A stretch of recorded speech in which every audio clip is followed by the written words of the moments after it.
Hi everybody, this is Ali Akbarian here, your resident road safety expert at Mobility Engineering, back for another Q&A session.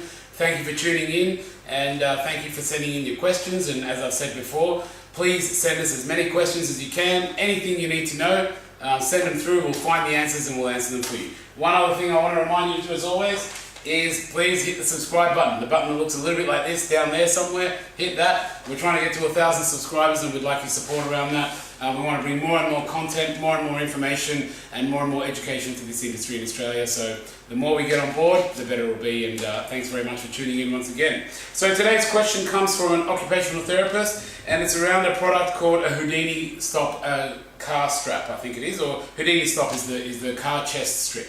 And what we're going to do is put a link to the product below, and so you know exactly what we're talking about. And I've got a baby seat here to roughly try and explain. I don't actually have one of those products here, but I'll try and explain what it is. It's essentially a strap that bridges between these two straps, these two shoulder straps on your baby seat. So I would have a strap around that, and the idea behind that is to stop the common issue of the children taking their arms out. So a common issue that children do is they take their arms out of the straps and their arms fall to the side, which is an extremely dangerous situation. And what the Houdini-Stop serves to do is to stop from that happening. And it is actually a very popular product. It's a product that we've known about and we've heard a lot about, and we've got a few bits of information around it. So what the OT is asking is it legal? Do you have any feedback on it? What do you think about it? And so on. Now, in general, as I say to everybody about all products, is a product has been created because there is some kind of need somewhere. So there is always a use for it. There is always a use for the product. That's probably why it was born, because somebody was pulling these arms out and so on, and someone got frustrated and came up with this idea to stop that from happening. The only thing is though, you really need to understand what is the product for, is it okay for my situation, and is it legal, and so on. So the first and foremost, what we recommend with this Houdini-Stop is that one of the issues with it, I guess, is that it restricts your exit from the vehicle in the case of an emergency. So in an emergency, if I look at this baby seat, I would undo the baby seat by putting that button and then open the straps and then remove the child out of there. Now, if there is something there holding this, then it's going to be impossible for me to remove my child unless I take that thing off. Now, whilst it is, it's got an emergency function and you can take it in and out with ease, the thing is that what we've seen in crash investigation data and also in all the history of being in this industry is in a panic situation, people they forget how to use that. So we only recommend something like that if you really, really, really need it, right? That's the first thing. The second thing is, for something like that, unless it complies with the Australian standard for accessories, it is actually illegal to use in your child restraint.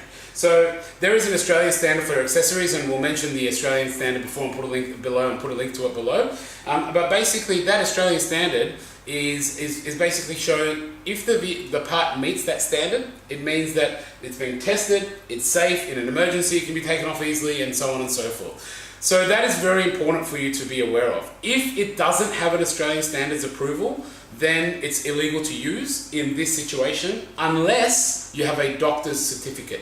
So you can get a doctor's certificate to say, yes, this person has, a behavioral problem or whatever it is, and we need to basically, restrict them in their seat by fitting this strap. And again, I'll put a link down below to, we've got a publication on our blog post. I'll put a link down there on how to obtain doctor's certificates and what needs to be in them as well. So just so you've got the information around that. So now, does it meet the Australian standard, does it not? To be honest, I'm not 100% sure because these products do dynamically change. The last time we came across a Houdini strap, which was probably about a year ago or so, it didn't meet the Australian standard. Now, I want to also clarify, what does it mean to meet the Australian standard? What it means to meet the Australian standard, and I can show you on this product, it means it's got to have a label on it that shows that it meets the Australian standard. So I'll just put my piece of paper aside. And if you have a look over here on this particular product here, you see there is a label and it says the words Australian Standard, right? So if your product has a label on it that says the words Australian Standard, then it meets the Australian Standard. Because the requirement of the Australian Standard is to have a label on there to say it meets the Australian Standard, and the label has to be from an approved standards company and all this kind of thing. Now, what we found in this industry, and this is where you need to be very careful of, is getting a standard certificate in and getting that sticker is actually a really expensive process. So what a lot of companies do is they do the testing and they go and get some testing, and then they come and tell you, look, our stuff has been tested to the Australian standards, you know, it meets Australian standards, or it's an Australian standard thing, and it gets very confusing on the market.